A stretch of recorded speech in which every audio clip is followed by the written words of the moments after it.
Everyone, welcome to erudite political. My name is उद्बस्तार शेख और आज की वीडियो में हम लोग स्टार्ट करेंगे with discussing previous year question papers for Aligarh Muslim University MA political science entrance examination.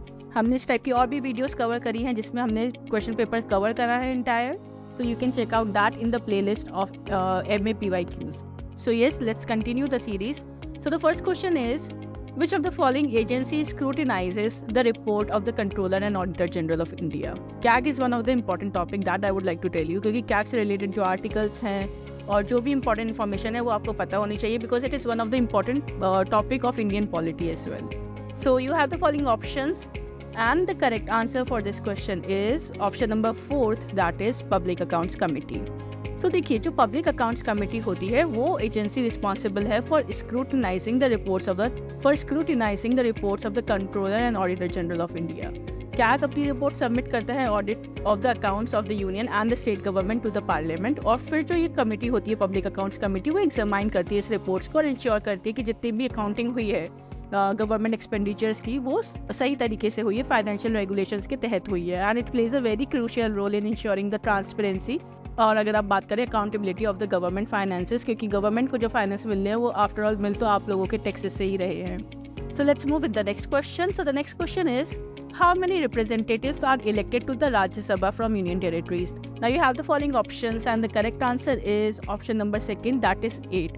So yes, जो राज्यसभा में रिप्रेजेंटेशन होता है यूनियन टेरिटरीज का वो डिफरेंट होता है from that of states. So while states have representative जो बेस्ड होता है उनकी पॉपुलेशन के ऊपर, जिस स्टेट की जितनी पॉपुलेशन होती है उस हिसाब से उनको रेशियो दिया जाता है, whereas union territories have fix number of representatives irrespective की उनकी क्या पॉपुलेशन साइज है, and each union territory is represented by one member.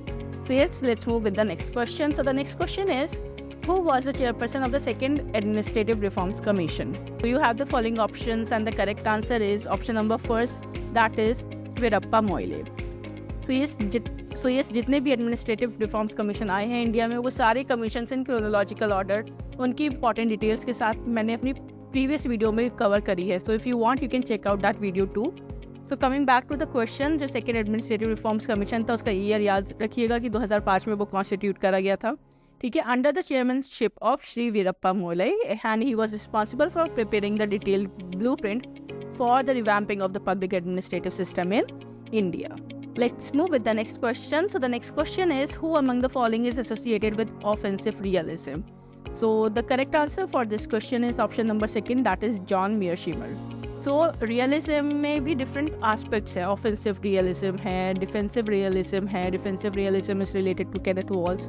So realism के भी जितने सब टाइप्स है वो भी आपको पता होने चाहिए और उनके main advocates you have to remember, और उनकी जो बुक है इंपॉर्टेंट वो भी, even though you have strategic realism, so that also you should remember when it comes to the preparing of entrance examination.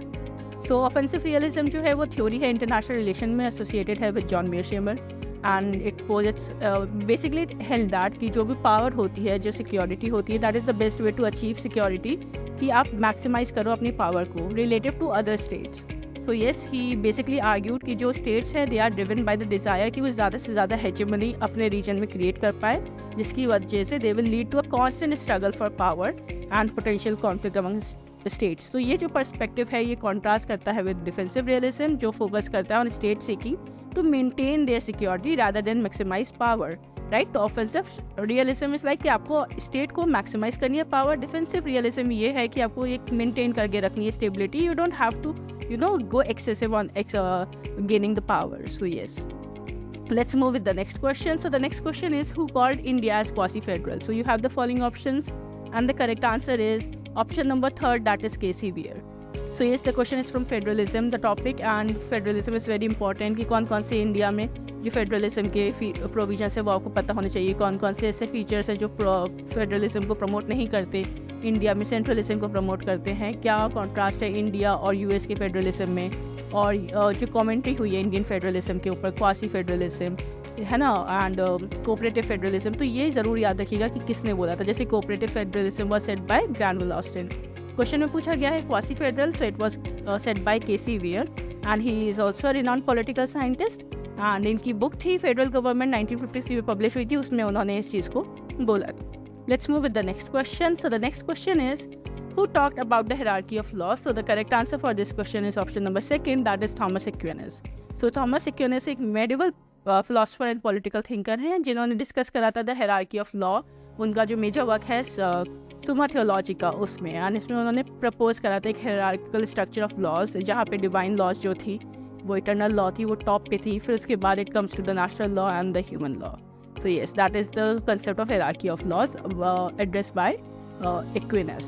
Let's move with the next question.